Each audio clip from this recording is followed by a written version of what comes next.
Oh dear. Well, this one's meant to have a slur in it, which I didn't have the keyboard or the facility to slur, so I had to do step notes. So this isn't it. For some reason, this is a semitone lower. There we go. So rather than being a step, what we're hoping to do is this, but you can do the step if you like, is to slur between those notes on the way down. So you slur down and stop off down to the lower octave. I'll hum it. So go.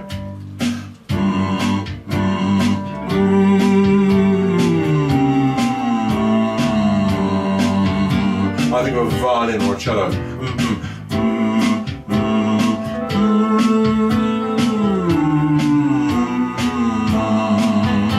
Put it to an E. Touch.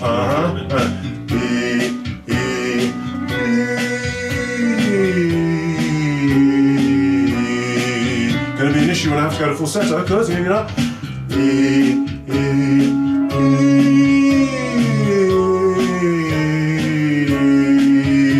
On the slur, I feel I have to let go. It's going to start a downpour, but I've got my brolly, so it's all right.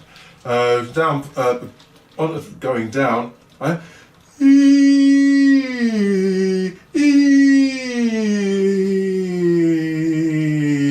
Try and land softly, you know.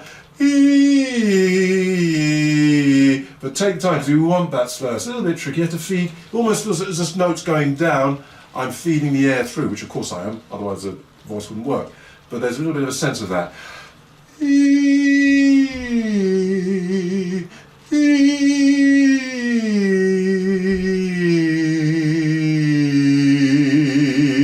So I kind of catch each note so it doesn't crash. Going through the falsetto, what's going to happen? Nothing good, I can tell you. Or air as we get higher.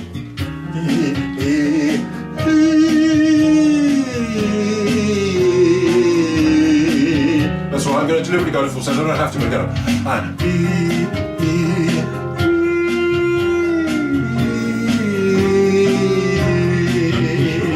one more, then I'll explain something.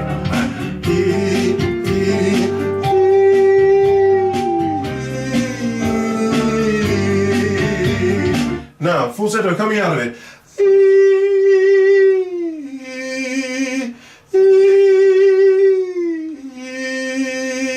If you don't anticipate and facilitate and accommodate, you're going to crash.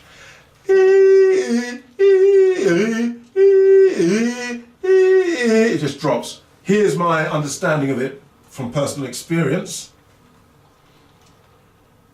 Not necessarily physiologically.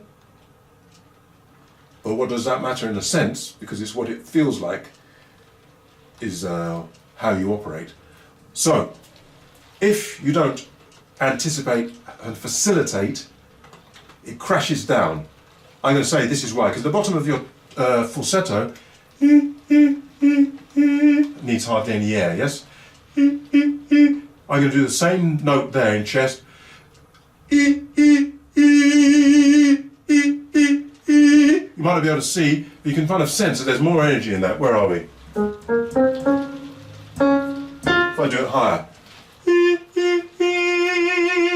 That's more in my falsetto range, it's more comfortable. Do that in chest. I'm not going to be able to do it in E, I'm going to go to an R. So,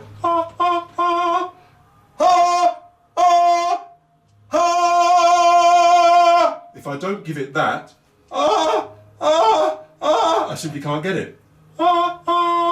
So can you imagine then that what I'm doing is coming out of a low pressure zone in falsetto into the high pressure zone in chest. I have to have that, otherwise I don't get it. If I don't do that, facilitate that, then what happens is the note drops to the equivalent pressure zone in chest. I hope that's making sense. So then we get a drop. So a lot of guys get because it drops to an equivalent pressure. So if you don't catch it by increasing the air pressure, you're going to get that drop. What that feels like is this.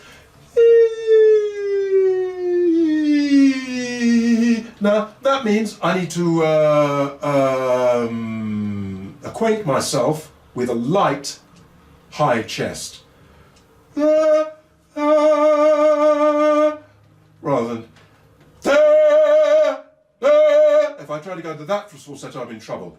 So I'm going to go here's falsetto. Can you hear they're not so far away? That's chest. Some people call that head, I think. I don't know, it all gets a bit confusing. I call falsetto or head the same. I call that light chest, high up, light high chest if you like, as opposed to full voice high chest. Ha! Light, ha! Only just make it. Ha! Because I'm going to go down a semitone, so ha! There, okay, so that's light high chest. Ha! It's quite tricky. It's quite close to falsetto. I sometimes say it's like this. I'm right up against falsetto, but if I control it, I don't flip over. I can stay there. Ah, falsetto. Ah, chest. Ah, falsetto. Ah, ah. Takes quite a bit of work. You won't be able to tell. You have to try it for yourself. But it requires quite a bit of work and control. You overblow and you've had it. So I'm coming out then. Ah, and I catch it into a chest voice in that light phase there on this one. That's what's going on there.